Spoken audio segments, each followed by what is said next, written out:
And I hope you're all doing well out there, and welcome back to the channel for another 1/6 scale figure unboxing and review.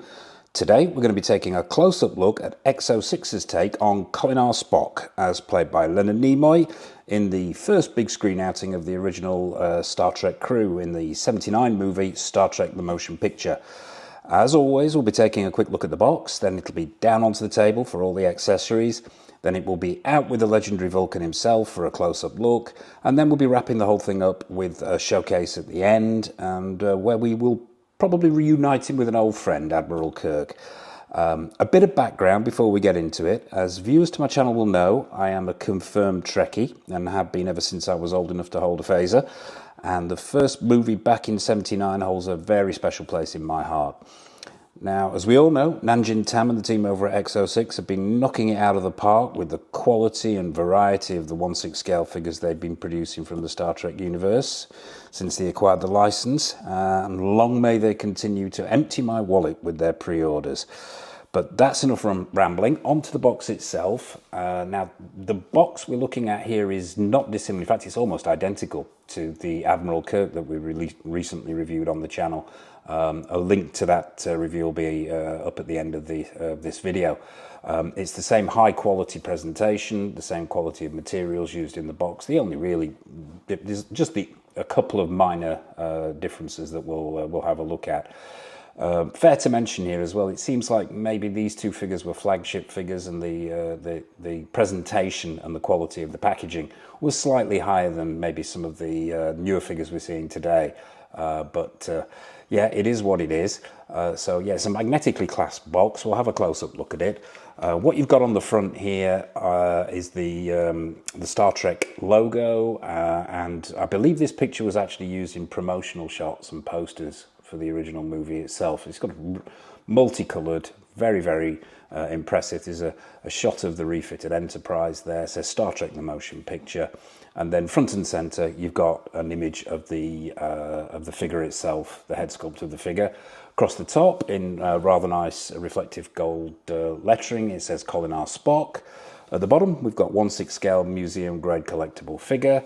You bring it round. There's the Starfleet emblem on the side here, and a continuation of that gold foil around the other side, continuation of that Starfield and EXO-6's branding. On the top, it says Star Trek the Motion Picture in the gold foil lettering, and nothing on the bottom, just that Starfield. Around the back, you've got all the usual credits and warnings.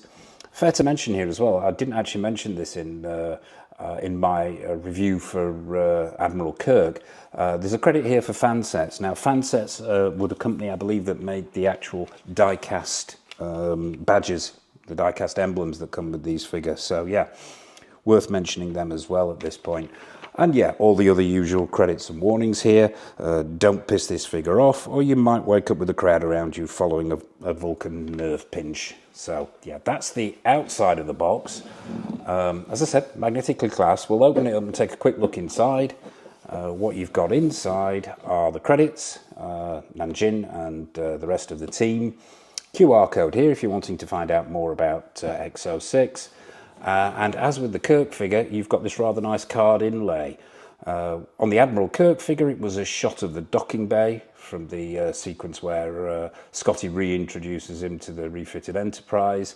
On this one, it's actually a shot of the Vulcan shuttle itself coming into dock at the back of the bridge there of the Enterprise. So yeah, very nice addition, nice artwork there, and gives it that sort of that classy feel that these boxes have. So yeah, there you have it. That's the box itself. Exceptionally well presented, great artwork, high quality of materials, and just overall, yeah, as I say, very, very nicely presented. So that's the box. So without further ado, let's dive down onto the table and have a look at all of the accessories that come with your Vulcan.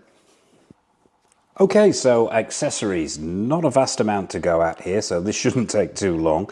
Let's start with the hands, as we always do. You know me and my hands. There are a pair already on the figure. They're open palm hands. And then there's a couple more here. Well, I say a couple more. There's two sort of conjoined hands and a Vulcan salute hand. We'll take a close-up look at them. Yeah, we'll start with this this Vulcan salute hand. Now, it's the usual high quality that we've come to expect from EXO-6. The sculpting is very, very nice. There's multiple paint applications on there to give it that flesh-like texture and tone. There's veining in there, there's bone structure in there, fingernails are sculpted in. There's some slightly darker washes around the knuckle areas. Yeah, just overall very, very good. And we'll see this when we bring the figure out itself with the head sculpt. It's sort of captured that, I'm going to say pallor. Pallor's the wrong word, but that skin tone, shall we say, that Leonard Nimoy had when he was playing the character. So yeah, let's do the firmness test. Yeah, these are a sort of soft to medium, so there's lots of flexibility in there, so there shouldn't be any issues with posing. There's no real gripping of accessories involved here because there aren't that many accessories, but yeah, they've got some flexibility to them. Yeah, so that's the Vulcan salute hand. What you also get as well are these, I'm going to call these the meditation hands. Now, it's called the KOLINAHR Spock for those untrekkie amongst us, because when recalled to the Enterprise, Spock was undergoing the KOLINAHR ritual on Vulcan, the purging of all emotion and acceptance of total logic. And these are his meditative hands, which are both joined together. The same quality of paintwork, same quality of sculpting. You've got the vein work in there and bone structure and fingernails again, but they're both joined together. So it's simply a case of pushing the arms together, which is no mean feat. I've tried doing this, but we'll have a go at it when we do the actual showcase at the end. But yeah, getting the two arms aligned and then simply slotting them into the wrist pegs there, and you can have him in meditative mode as well. So yeah, that's the conjoined hands. So we'll put the hands out to one side and crack on with the rest of these accessories.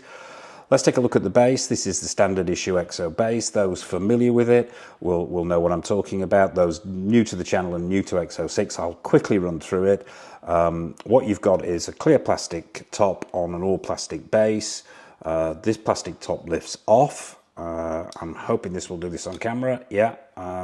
And what you can do, there's always one part of these bases that refuses to come away. There we go, we've got it. And then the other side reattaches itself. We'll just put that to one side. Underneath that clear plastic top is this translucent, well, I say translucent, this clear hard plastic, what can we call this? We'll call this insert. Yeah, this clear plastic insert, which is meant to replicate a transporter pad. You can remove that, and if you are a collector of EXO-6 figures, you can reinsert this one.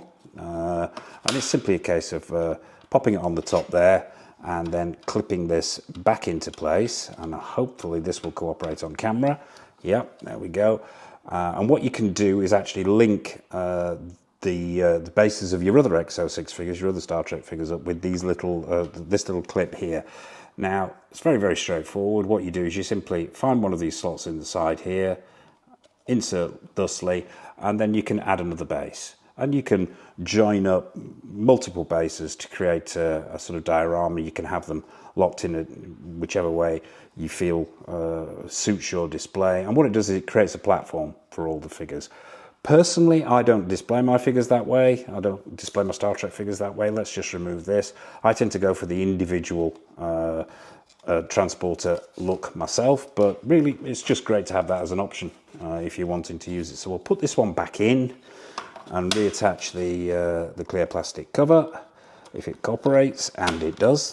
There you go, that's the first time something's worked first time. But yeah, very nice, very effective.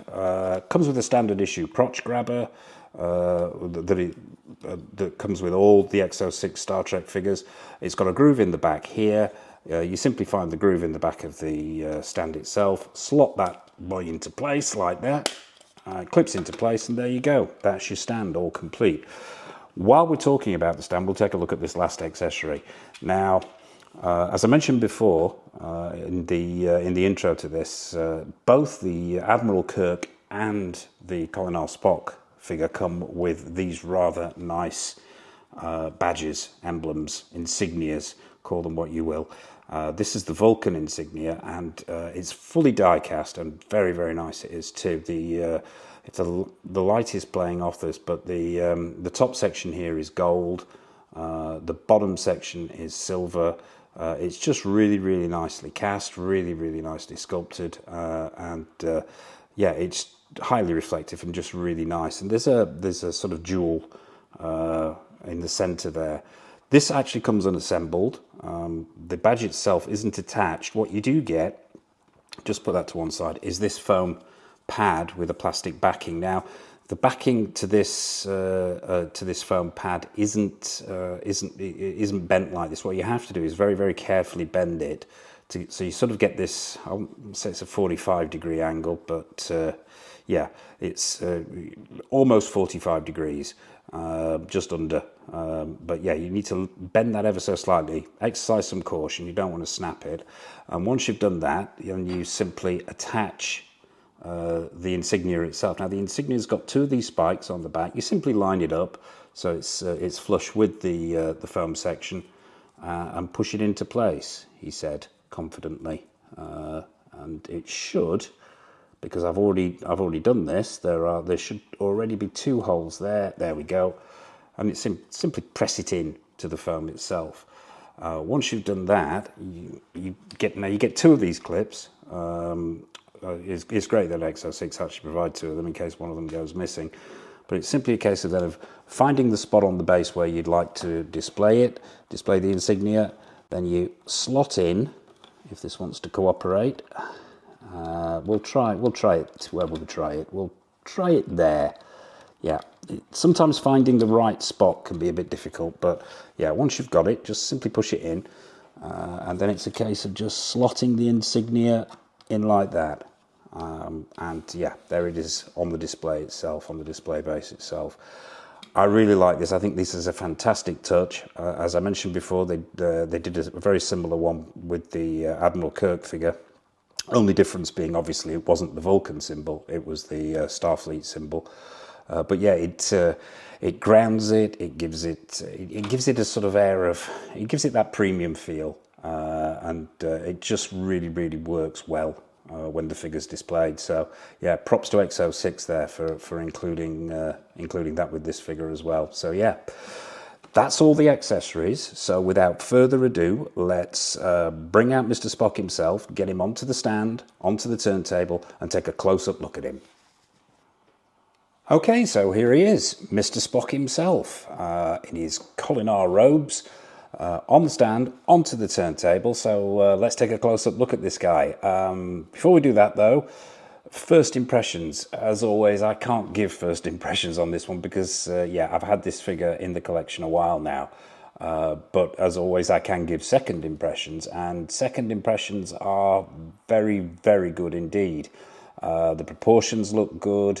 The outfit looks screen accurate and well made. The head sculpt looks on point. Yeah, just the overall package looks very, very good indeed, and very impressive. But as I said, we'll start at the bottom and work our way up as we always do. So let's stop him from spinning and get him more into shot.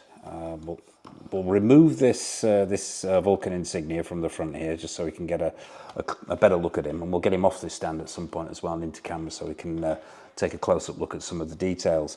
We'll start with the feet and these boots. Now these boots are all one piece of sculpted plastic. No split cut boot design here. The sculpting is nice and screen accurate as far as I can tell. Relatively simple, relatively straightforward. Paint applications are nice. They've got that sort of leather look to them, and yeah, just quite well done. That they are boots. What more can I say? Let's move up to these robes themselves. We'll talk about these robes as a whole rather than individual. They're made of it feels like a man-made fabric, a nylon maybe of some description. It's quite thin. So from the get-go, I would say if you the kind of person like me, you sort of get dinks and spurs and burrs on your fingers and on your fingernails. Be careful when you're handling this. This kind of material is really, really prone to being pulled and snagged. So yeah, watch out for that. But it is quite thin. The cut looks screen accurate. We'll start with, now that the robes themselves, it comes in three pieces. You've got an undershirt, this sort of cape type effect, and then the pants themselves.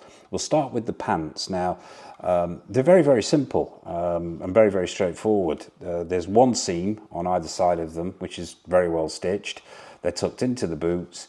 They fall well. They've got that slight bagginess at the top of the boots. The cut is right and the fall is right. They're very simple but very, very effective. Very well done. The shirt underneath, the main part of the robe itself, is the correct colour, and we all know Nanjing Tam is a stickler for the accuracy as far as colour and cut goes. But yeah, the shirt underneath is made of a slightly different material. It's slightly thicker, but the colour looks completely screen accurate to me. This robe is attached at the top. Now, I'm not 100% sure how that is attached. I'm not going to attempt to remove it. Why would you want to display it in any other way than this? But yeah, it is attached at the collar there. Down the front, you have got the Vulcan writing, and having had a look at some stills from the film, that looks completely screen accurate, and the colour is right as well because it matches the colour of the shirt underneath. And the stitching on that shirt underneath is very nice as well, particularly around the collar area. The main body of the robe itself, once again, looks exceptionally screen accurate with these folds in the front. It's the same kind of material that the pants are made of. The stitching is really, really nice. There's some piping on the edges of these folds. These aren't individual pieces. They're all attached and folded over. There's this one long section here at the front, which once again is screen accurate. You have the robe's drape over the shoulders. Now there's some padding in these shoulders. You can actually feel it, and this is part of the robe itself rather than actually attached to the figure, which gives it that flow, which is screen accurate. We are talking 79 here, and shoulder pads were starting to become a thing, but it helps give it that flow. We'll bring him round and take a look at the sides here. Now around the sides, the stitching on here is very, very nice. You've got this sort of ruffled effect at the wrist, which is reflected on both sides. We'll bring him round to the back. This thing is a dust magnet, as most black cloth figures are. The back is really, really nicely done. If I just lift this up, you can see how they've done this. This body of the robe itself with the folds at the front is actually a separate piece which has been stitched at the shoulders here. Once again, it has that piping on the side, this larger flap that runs down the back. Just looks exceptionally screen accurate, falls really, really well, and just overall a very, very good job here. I'm hoping the light's actually picking up this detailing. The bottom of this, and herein lies, I'm not going to say it's an issue, it's a minor niggle. What they've done here, because of the nature of this material, is they've actually wired the bottom of the robe itself. Now it's wired all the way up to where this robe goes under the arms, and then it travels all the way around the full length and back underneath again. And that's mirrored at both sides.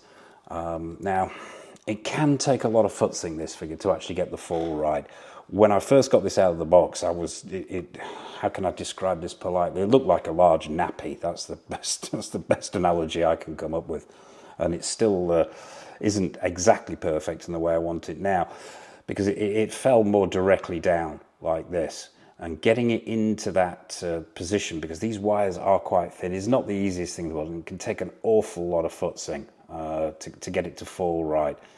It wants to, because of the nature of the material and the fact that it's wide, it wants to puff out, which isn't that accurate. But yeah, it takes a little bit of futzing with the wires, and as you can see, that sort of puffiness goes out, and you get more of a straight down look, which is more screen accurate. But yeah, so that's the the robes themselves. Let's take a look at this head sculpt. Let's get him off the stand and into camera so we can check out some of these details. You can see these robes up close when we get him into shot, because it's not the easiest thing to film, but this being black and I wanting to get as much light on this head sculpt as possible. It can be difficult to film these robes, but yeah, they are very delicate, very fine, some very fine stitch work. As I say, complete dust magnet, as you can see. But yeah, what we have here are the open palmed hands, as we mentioned in the accessories section. Same quality of sculpt and paintwork there. You can see the stitch work in that in that purple undershirt is very nicely done. Now let's get this head sculpt into shot. Now it's all one fixed neck head sculpt. The range of motion is pretty good. You've got backward motion, you've got forward motion. That lateral motion in there is there as well. I mean, the articulation on this figure is very good, and what you come to expect from a high-end 6-scale figure. It's not one that you're going to be putting in a vast amount of poses. Probably the main area for articulation here is these arms. You're wanting these arms to be pretty good so that you can do the meditation pose that we spoke about when we were looking at the conjoined hands earlier. But that's there, so the articulation is good. The body feels like it's of a premium quality. This is actually riding up here. Now that's the first time I've seen that down there. Ah, yeah. Now it looks like these pants are tied off with some black string there. That's the first time I've noticed that. But yeah, let's have a look at this head sculpt now. I was a little concerned, I must admit, when I first saw this head sculpt. Now, but let's go through it. Let's go through it subjectively, and I can give my opinions at the end here. Paint applications very, very good. Sculpt exceptionally good. The skin texturing on here is really phenomenal. There's even some lines in the neck there.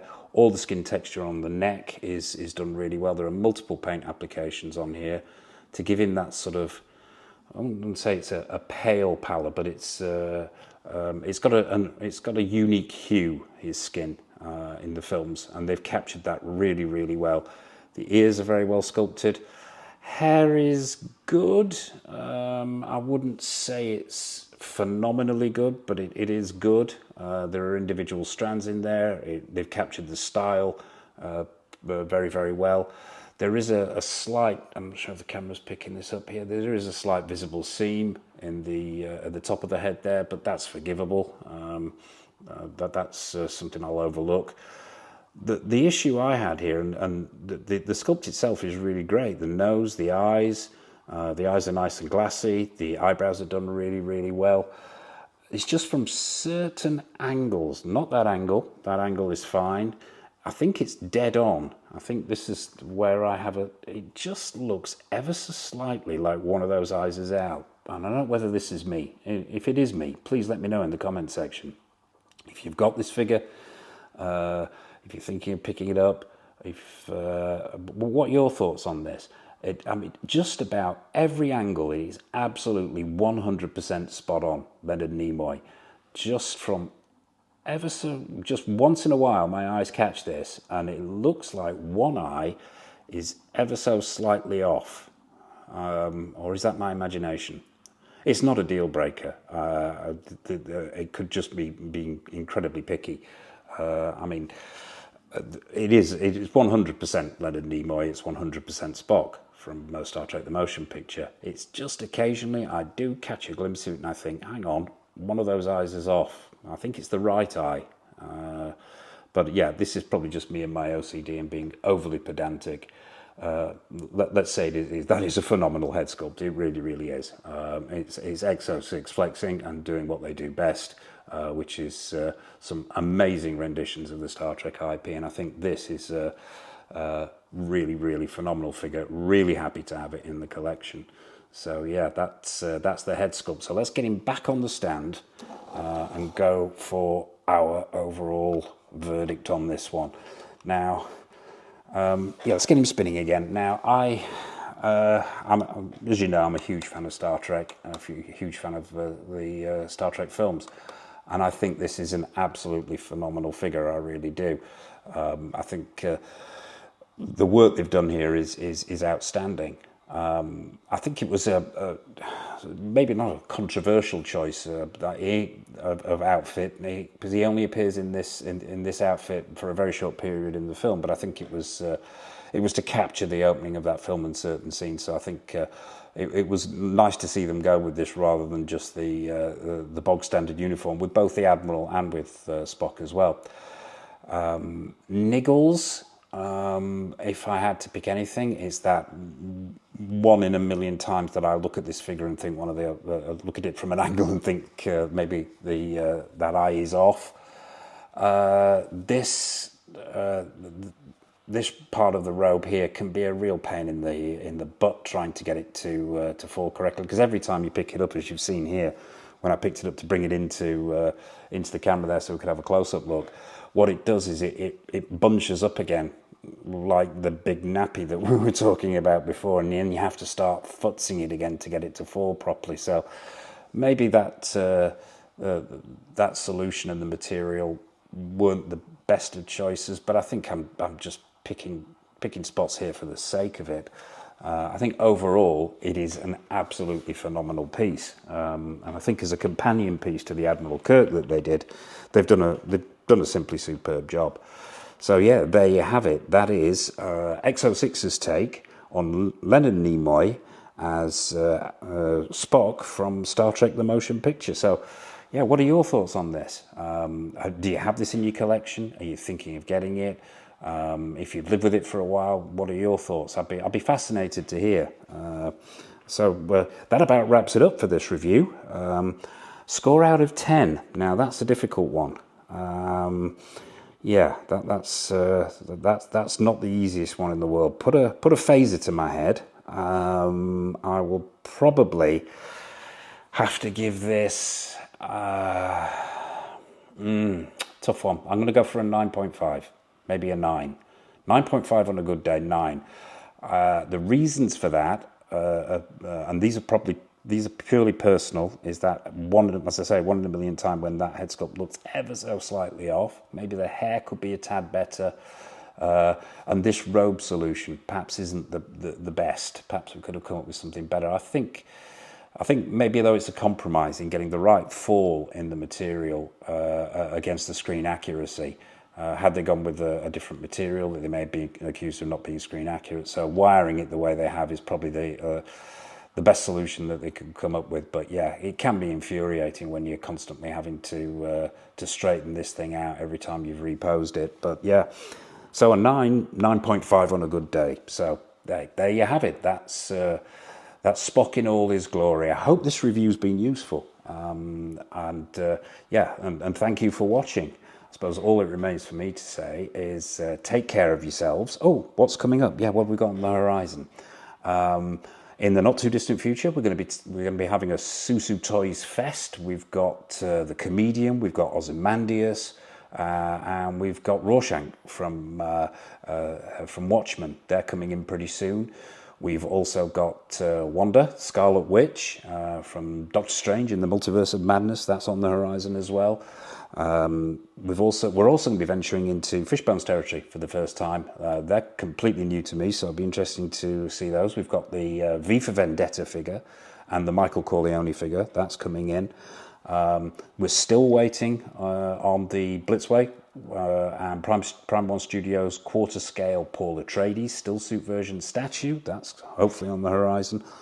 As you can tell, there's loads of stuff, and we're also waiting on the in-art Batman as well, but I think half the world is at this point in time. So yeah, there you have it. That's the stuff that's coming up. So if you haven't already, please hit that subscribe button, hit that bell notification icon so you're not missing anything. And all it remains for me to say is from Mr Spock, EXO-6's Mr Spock, from myself, take care of yourselves, happy collecting, and it's over to the showcase. Hey!